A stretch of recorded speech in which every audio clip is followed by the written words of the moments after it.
не тех, кто приехал из-за границы и пытается здесь делать себе состояние, продавая нашу родную землю. Нам же мы не требуем чужой земли. Мы говорим, верните нам наши. Вот, видите?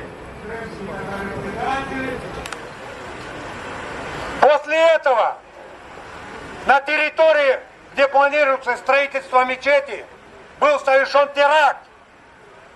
Неизвестные лица хотели сжечь сторожа.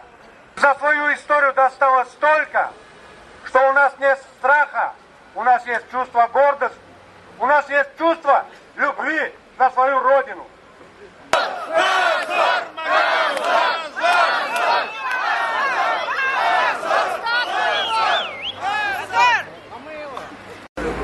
И сегодня, когда на территории Крыма пытаются устанавливать... Utanmak gerekmez. Neçin degende bizler Anavetan toprağında yaşayıp, bu bizim evimiz, bu bizim yurtumuz.